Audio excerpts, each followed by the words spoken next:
I believe now that tradespeople have got the opportunity to get super, super rich really, really quickly. 90% of businesses fail in their first year. Yeah, no shit, because they don't know what they're doing. Found out after 3 or 4 days he was selling weed from the back of the van. So, 2/3 of trades businesses have been a victim to van-related crimes. You don't know what you're doing it for. You feel constantly stuck, so it makes the entire experience a really bad one. That's the main reason, in my opinion, that most businesses aren't growing, is because they're not spending on leads to make sales. Hi, it's Joseph Valente here from the Trade Mastermind. I'm the CEO, and welcome to another episode of Trade Secrets. I'm joined today by my co-host, Mr. Paul Selman. Mr. Paul Selman. Thanks for coming down, champ. How's it going? Very, very good, mate. Yeah, it's been an absolutely smashing week in business, so good to be back in the office. Brilliant, brilliant. How does it feel to be sat doing a podcast instead of on the tools as it's mid-November and, now you're sat in a shirt and trousers rather than being in your Snickers gear and in somebody's loft? Yeah, it's slightly surreal, really, to be fair. And it's actually about 5 years to the day now that I actually decided that I wanted to make it off the tools. It's not 5 years since I actually started the journey, but I had one of these Facebook memories actually pop up the other day, and it was me in a loft in winter, freezing cold, not wanting to be there, really unhappy, taking a selfie and thinking, right, what am I doing with my life? I remember those days well. Yeah. For everybody watching this podcast, me and Paul are both former tradespeople. We've both worked on the tools. We both had plumbing and heating companies. So we really understand, for many of you watching this, what it's like to, operate in the winter. And it's tough. I mean, I remember, I'd say my worst experience going back to an apprentice was when I used to get paid £30 a day. I used to have to get up in the morning. I'd get into my Polo that I bought for 500 quid.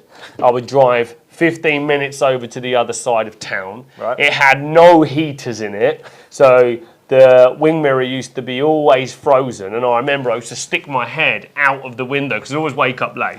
Yeah, of course. And then I'd drive to the other side of town, and then we'd get into another car, to which we then had to drive 2 hours to Cromer near Norwich, and then we were working in old people's homes, new build developments, so it was just big stone empty blocks of putting in all of the first fixes. And you used to have to take a lead light up there and go down these really dark corridors and stay in a wet, dark, breeze block room laying all these pipes and sitting there for about 9 hours a day.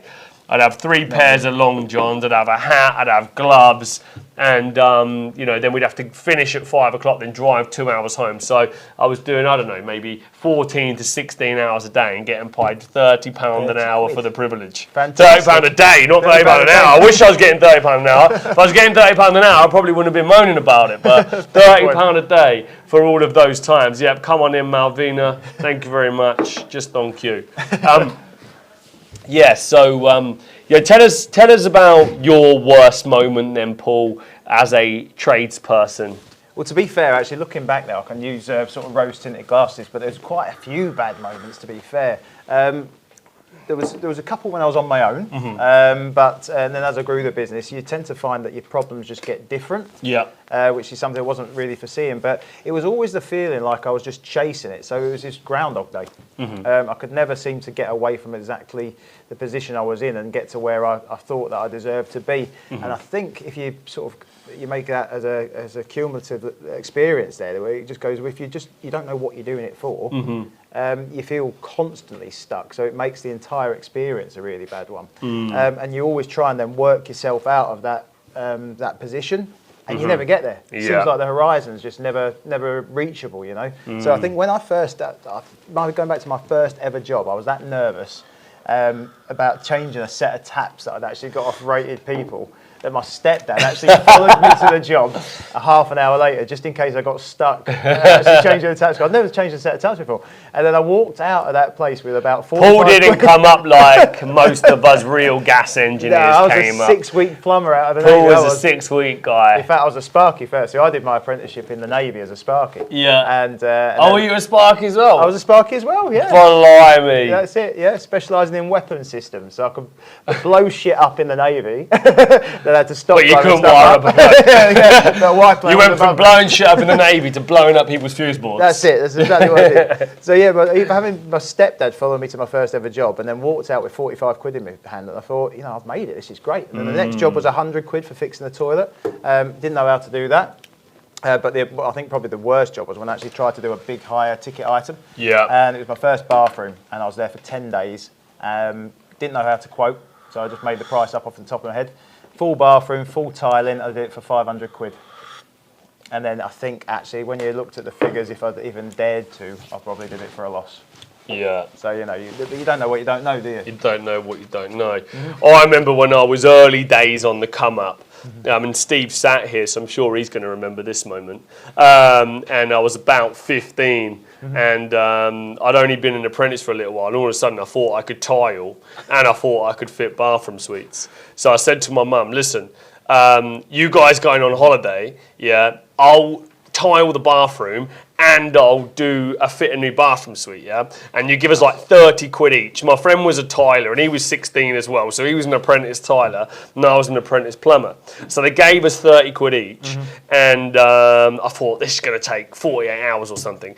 Anyway, halfway through the day, we'd spent the 30 quid on beers, yeah, so we'd bought Stellas. By 12 o'clock, we got bored of doing the work, and then I realised we'd bit off way more than we could chew.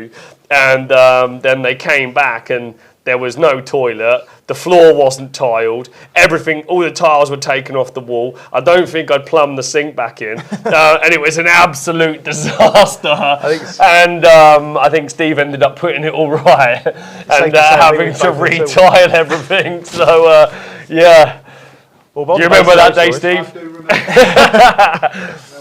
Worst return from a holiday. No bathroom suite at all installed. But I did make up for it a few years later when I got good. I did fit a really nice bathroom suite, didn't I? And I took a week off on holiday and I fitted the nice bathroom suite to make up for it. So, but it's the same in business, isn't it? You just have to learn as you go sometimes, but it's the long way and the tougher way to do it.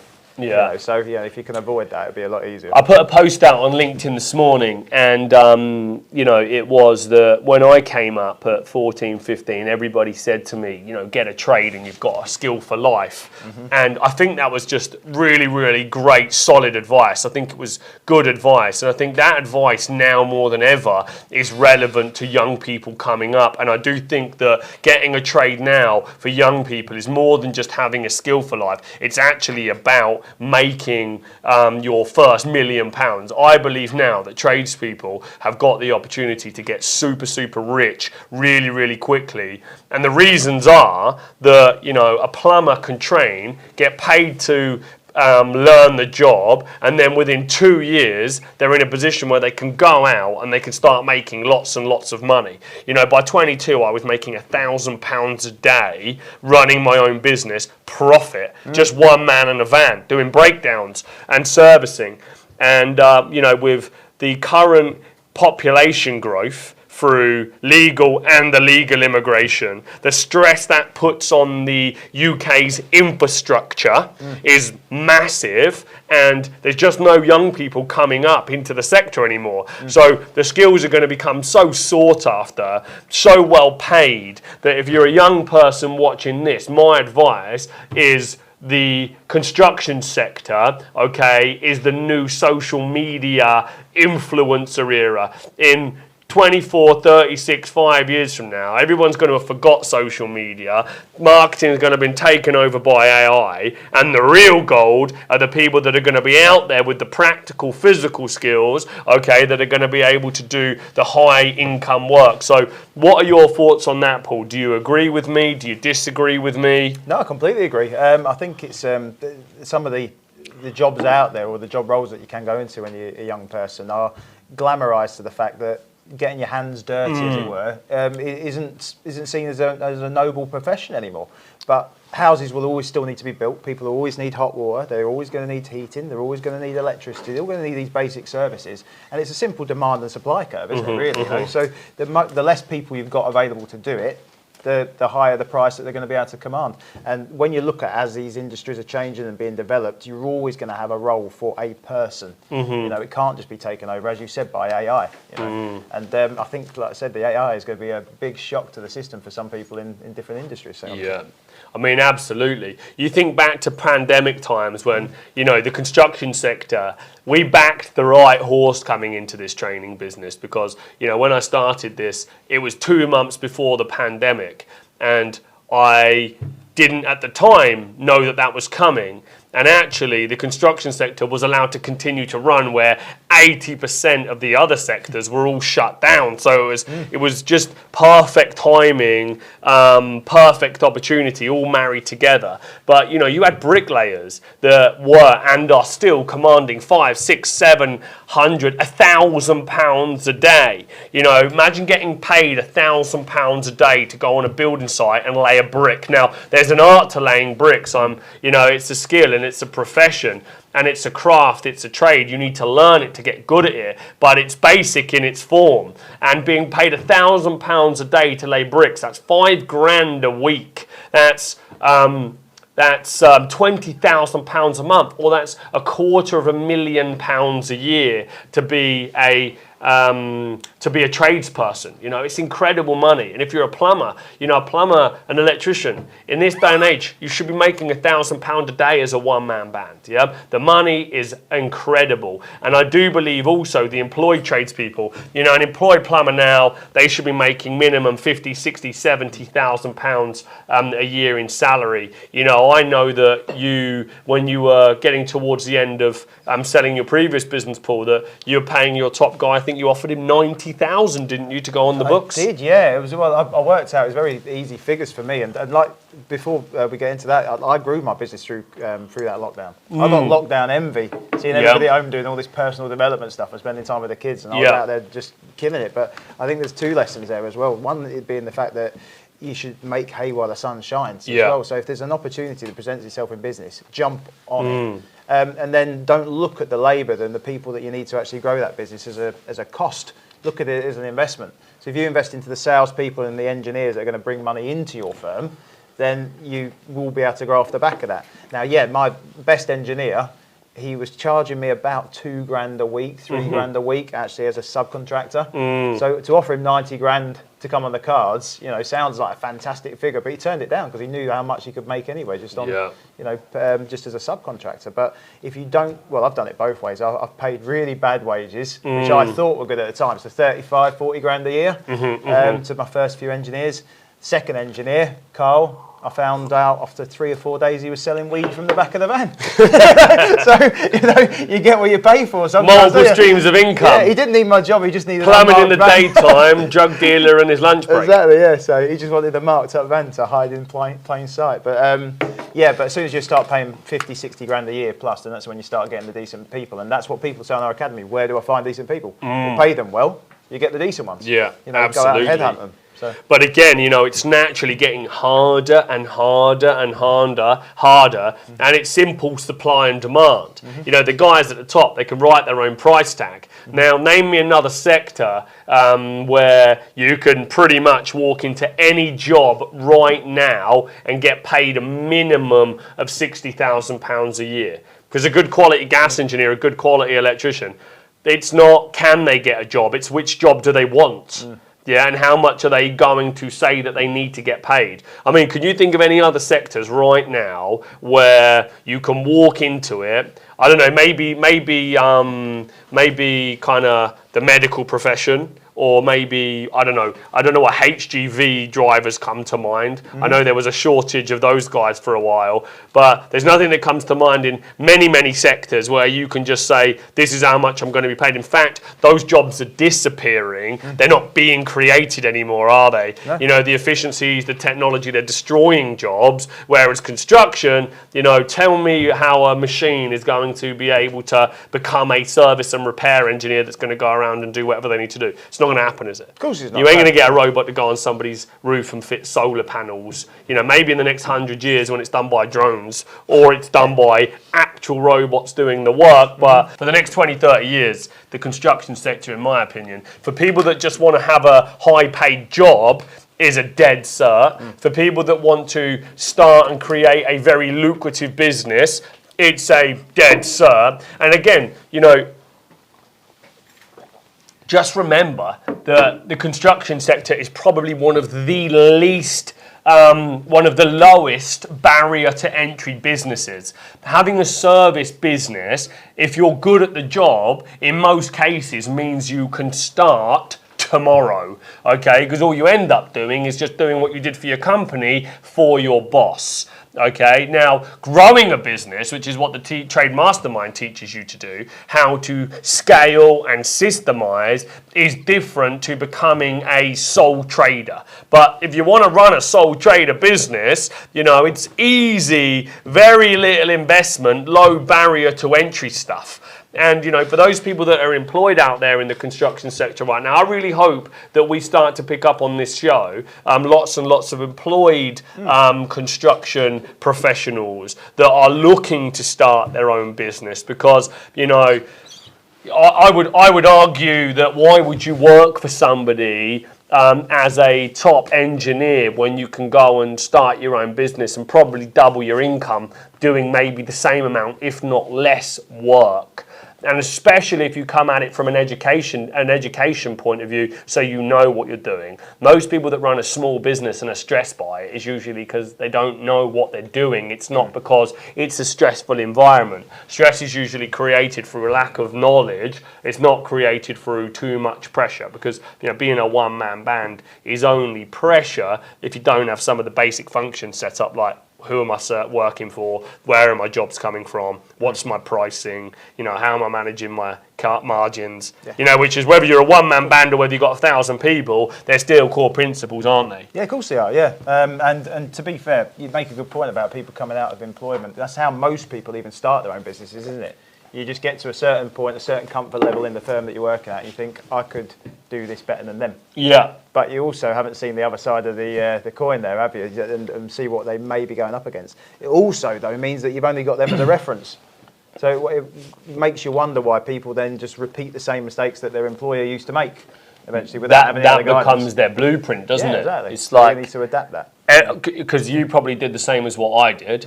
Got a van, bought some tools, and then, you know, said I'm now a business owner. Yep. You know, you can get this piece of paper where you go on company's house and you pick a nice name and then you go and register it as a limited company.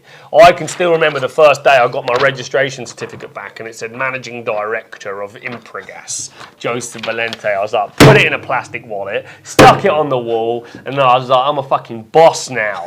Yeah, I'm a business owner now. I'm an MD now. And, you know, it's almost like giving someone a driving license that's never done a lesson. You know, what's going to happen? What happened if every 16-year-old, I don't think there's an age limit to setting up a company in your name. There might well be, but I don't know actually. Something to fact check there. But, you know, imagine getting every 16-year-old saying, here's a car, off you go. It's going to be chaos. Now we wonder why that age-old stat of 90% of businesses fail in their first year. Yeah, no shit, because they don't know what they're doing.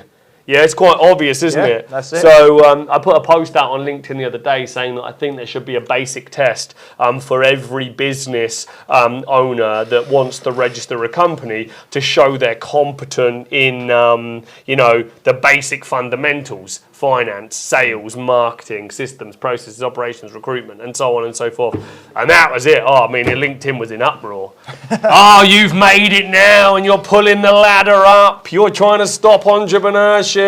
Blah, blah, blah, blah, blah. People didn't get it. I don't know why they didn't get it. But they don't get it because they don't understand actually what scaling up a business is like. And they also don't understand what goes wrong. Because I think people seriously can fuck themselves up, you know. They really can. You know, they start getting in credit, they take out loans, they get into debt, you know, they start pricing stuff, they don't get the right insurances, you know, and all of these things are very, very dangerous for your future if you get it wrong. You know, some people come in, they create a load of fucking mess, they don't know how to manage the money, and then they blow out, and then they're forever paying it back for the rest of their time, and then they end up going back to what they were doing anyway. That's it. Yeah, no, I completely agree. And it's through no fault of their own either sometimes, because they just do keep winging it until it goes wrong. All right, well, look, we've got a good question here that I want to ask you, Paul. I want to talk to you about. And I think this is something that you know, pains me, and I don't know if this happened to you, but if you're a tradesman out there and this has happened to you, I want you to let us know in the comments on this video, yeah? Get in touch with us and let us know. Van statistics show that 2/3 of trades businesses have been a victim to van-related crime, yeah? You know, having their vans broken into, their tools stolen, and their livelihood taken away. I mean, it's really not a nice feeling. And I remember when it happened to me. It actually happened to me twice. And I came down in the morning, and my back door was ajar. And I was thinking, fucking, I must have left the fucking van open. Anyway, I looked in there, and it was a mess. And my van was always super, super neat and super tidy. And I was like, there was kind of a drill box that had moved, and I was thinking, did I rag this van about on the way home last night or something? Anyway, I looked in further, and all my tools are gone. And I was like, fuck, that's it. You know, all my tools, my drills, my hand tools, you know, I had lots of jobs booked in that day, and so I had to go and spend another £2,000 on going on buying all of the stuff again. So, I mean, it really wasn't nice. And, you know, did it happen to you? Has it happened to you? Yeah, it did. Yeah, not overnight. It was actually when I was on the job, and really? nipped down to the van to get something, but left it unlocked when I went back into the house. And then when I came back down another time, because I don't know, if you were like me, where you're constantly forgetting stuff, and you get your 10,000 steps in just going to and from the boiler. And I used to work smart, Paul, and get apprentices. Right, I got you. Okay, yeah, I was still your true one-man band, so I was doing it all by myself. But yeah, and I came back. SDS drills gone, core drills gone. You know, all pretty much every power tool I had just been nicked within the space of about 2 or 3 minutes. But that's central London for you. Yeah. So, but you go and look at it, and you go, when you don't have a lot of profit coming at that time, and I certainly didn't. So it was maybe 2 or 3 weeks worth of profit just to buy myself back. Yeah. And you got no choice, because if you don't go and buy it back and put it on the credit card, you're done, aren't you? So yeah. It takes away the ability to it's really frustrating, and you know, I think that there needs to be more awareness around it, and you know, people just need to know they've got to make sure that they're being safe with their stuff, because you know, once you lose those tools, you're not just losing the money that you're spending on the tools, you're using the money that those tools will make you. That's for sure. Okay, so we've got some questions from the audience that we want to answer for you. First ones first is Dave from Kent has said, I'm struggling to generate leads for my electrical business. Have you got any tips on how I can generate consistent inquiries? Let's get you to answer that one, shall we, Paul? Yeah, no worries. I mean, people massively underestimate sometimes the amount of work that needs to go into actual lead generation, especially when it's for jobs that you actually want to do. So when I was working on the tools, I used to have about 150 quid a month being spent on checker trade, and then that was just whatever came my way, really. I had no control whatsoever of what was going to come in, and I certainly had no control over the volume. So I think what you need to do is actually concentrate on exactly what leads first it is that you want to generate, and then go to specific places where you can actually find those type of leads. Once you've got a bigger funnel, and you need to fish with a wide net, really. So go out and find maybe 4 or 5 or 6 sources, lead gen sites, Google advertising, check a trade, trust a trade, depending on what your actual leads you're actually going to go for, and then start getting used to spending money. Like I said, I was only getting £155 a month, I think it was, for checker trade when I was doing leads, and then by the time I sold the business, I was doing 12 grand a month in leads. Yeah. But what's normally stops people from doing that is having the confidence to spend the money, because they haven't got the confidence in the back end result. Yeah. So, and that all just comes from tracking. But if in times when you're struggling, if you turn the lead gen off, or if you actually turn any sort of lead source off, you've just killed any sort of flow of revenue into your business. So you've just stopped your business by turning off and just trying to save money in the wrong area. Obviously, at the Trade Mastermind, me and Paul see hundreds and hundreds of businesses that come through our training programs. And one of the things that's really common across the construction sector is that the amount being spent on marketing is so small for so many businesses that's the main reason, in my opinion, that most businesses aren't growing, is because they're not spending on leads to make sales. And is that the amount being spent on marketing is so small for so many businesses that's the main reason, in my opinion, that most businesses aren't growing, is because they're not spending on leads to make sales. And they have their benefits and they have their restrictions. And I think the best thing I can recommend off the back of the question is to make sure you get trained. You know, come to one of our free training days and come and learn about how to become a marketeer. Because one of the skills that every business owner must have, in my opinion, first and foremost, is to be good at marketing. People try and outsource it all the time, but you're outsourcing your creation, and it's good to outsource the resources to help, but you've still got to be the driving force. Okay, great. So next question. When should I step back off the tools and be in business full time? Says Craig, coming from Portsmouth. Okay, so I'll take this one. So when should I step back off the tools? As soon as possible. The tools are a trap. They hold you back and they will keep you there forever if you let them. People have this misconception that the tools make you money. The tools are a cost of delivery. The sale is what creates the income. And so as quickly as you can possibly do it, you need to be offsetting that requirement to an engineer. Yeah, you need to give it to somebody to do the work. Because if you're doing the tools all day, every day, who's focusing on the leads? Who's getting the sales? Who's managing the cash flow? Who's checking the profits? And if you don't do that bit, the tail's wagging the dog and you end up becoming a busy fool that just churn jobs at the front end. And that's the same if you're a one-man band, and it's the same if you're a small to medium-sized construction company. Taking your eye off the ball from the finances is where many, many people go wrong. So you've got to get back far, you've got to get off the tools fast. Now, the biggest challenge that most people have is that they become a one-size-fits-all business on day one. We start, we brand up our vans, service, maintenance, repair, breakdown, installation, commercial, industrial, domestic. And we think that we can suddenly, because we know a bit about all of these sectors, we think we can touch and tap into all of these sectors. Well, you know, it's just near on impossible for a one-man band to be able to spread themselves across that many different landscapes. And so you've got so much inconsistency, such a variety of work, no clarity on margin, pricing and profits, that what you'll find is that you just don't have a business model that gives you the confidence to be able to hire. The things that you need to create a consistent business model is consistent quantifiable leads and a niche down product with a big enough order value with a solid enough profit to be able to hire against that. 50, 60, 70 quid, £100 jobs. People want to churn through those jobs to keep an engineer busy, but there's not enough profit associated to those jobs to make it worthwhile. You need to run a proactive, not a reactive business model to be able to set yourselves up for success.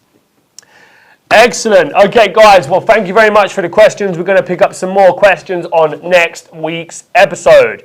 Please make sure you like and subscribe to the Trade Mastermind YouTube channel. Make sure you follow us on TikTok. Make sure that you come to our next Discovery Day and find out how you can grow your business. Paul Selman is our head coach. He will be training you. He will be teaching you. He will be helping you and showing you how he went from $120,000 a year in his trade and construction business to building a 7-figure trade and construction business in just 15 months. Sold and exited for 6 figures. Now he trains all of our businesses in all of the verticals, the Construction Academy, the Solar Academy and the Boiler Academy, of how to replicate his success using the blueprint that we created at the Trade Mastermind to teach tradespeople how to become business people. Click on the link below. Thanks for listening to the episode, and don't forget to drop us a review if you've liked today's show.